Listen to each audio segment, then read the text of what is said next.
Hey guys, how's it going? Haven't made a video in a long time. Thought I'd make a. We'll call it a short one.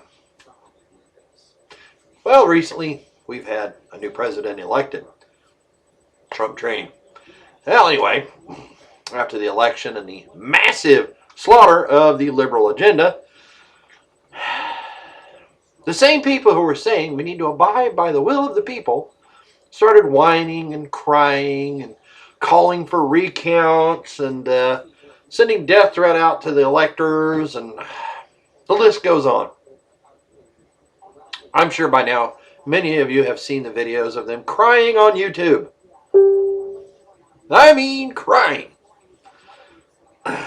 Let's lay this out real quick here for all you liberal crybabies out there who said that the current president-elect Donald J. Trump needed to go by the will of the people, and then when the will of the people was spoken, started crying and whining, saying you wanted a recount.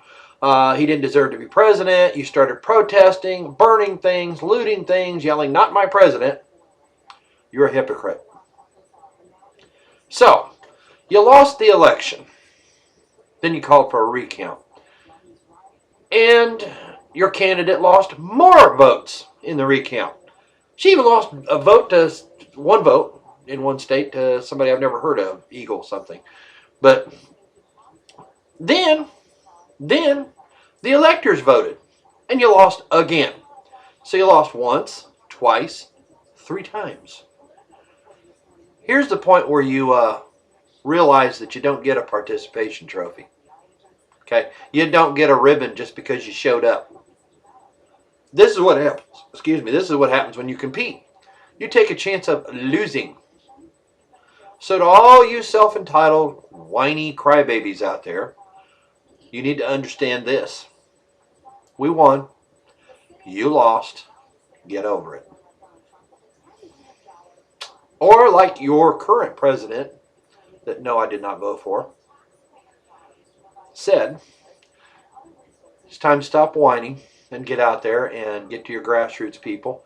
And that's what we did. No, we did not spend the money that your candidate spent. No, we did not have fireworks prepared on the Hudson that we had to cancel. No, we did not send John Podesta out to tell everybody to go home. So you go home and cry. Okay? When we lost the last 2 elections, did we rampage? No. Did we make videos on YouTube crying and whining about stuff? No. Did we protest?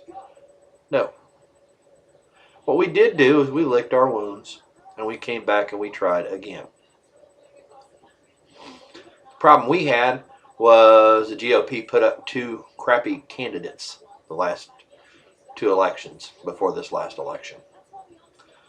2 milquetoast candidates, John McCain and Mitt Romney. And I knew that we were probably going to lose. Did I give up? No. Did I cry on YouTube? No. Did I whine? No. Did I protest? Did I loot? Did I burn things down? No, I did not. Nor did the rest of us. We came back and we tried harder. And we came back and we put a candidate up who is outside the Beltway. He's an outsider, just like the rest of us feel. So now here's the message to all you liberals out there. And I got one for the GOP too. To all you liberals, grow up. Grow up. You're so used to getting participation trophies, you don't know what to do when you lose. Well, guess what? You lost. Now it's time to grow up. Move on. Okay? And to you GOP people out there, you elitists. The reason we put Trump in office is because we're tired of you too.